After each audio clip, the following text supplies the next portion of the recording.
Hello everyone. I am once again at a historical landmark, one which many people don't know about. I am on the Paris-Springfield Road, and it says up here, walk in Lincoln's footsteps. The old road today.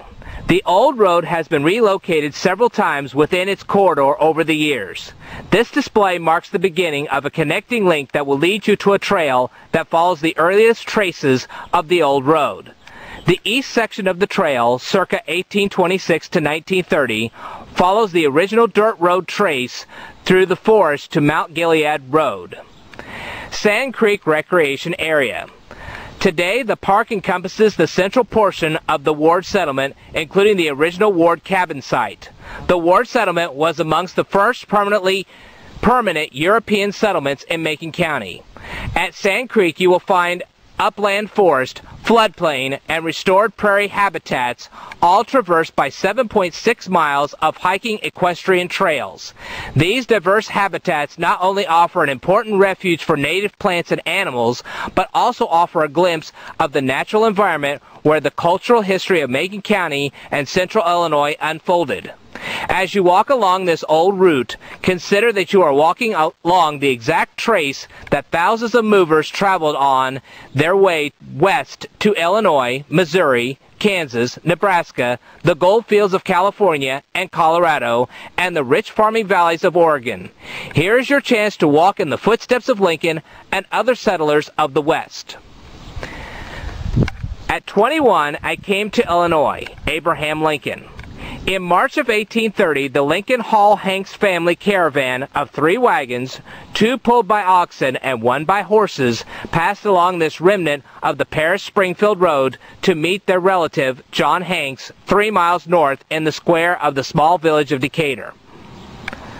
The Movers. A small stream of migrants, sometimes called movers, heading into Illinois Sangamon country, connected and passed along this old road in the late 1820s and early 30s. Traffic increased in the years between 1835 and 1837 during the Great Migration West. Migration trickled to a near stop during economic hard times from 1837 to 1846. As the economy slowly improved, traffic along the road increased again in the 1850s. Among the many people moving west were the 49ers answering the call of the gold rush.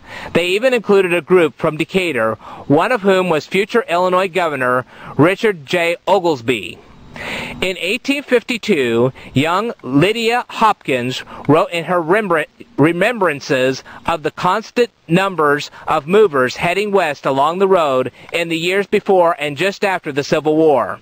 Many movers camped in her family's yard, used her kitchen, and bought patent medicines from her family and bread brought out from Decatur. Trails West. The National Road. In 1800, Congress approved construction of the first interstate highway from Washington, D.C. across the Allegheny Mountains to join the headwaters of the Potomac to the Ohio River at Wheeling, Virginia. During the next 40 years, the road was slowly extended and improved across the states of Ohio, Indiana, and Illinois. The Paris-Springfield Road. In the 1820s, the Illinois State Legislature authorized the laying out of a number of state roads into and across the interior of the state. The Paris-Springfield Road, 1826, was one of the first joining the Middle Sangamon Valley with the National Road at Terre Haute, Indiana. The California and Oregon Trails. By the 1850s, the tide of immigration had crossed the Mississippi River to the territories of Kansas, Nebraska, and west to Oregon and California. The National Road and the east-west state roads, such as the Paris-Springfield Road, became feeder paths for wagons traveling west to the jumping-off towns of Independence and St. Joseph, Missouri, and Council Bluffs, Iowa. All right. In a minute, I'm going to show you this road. Stay tuned.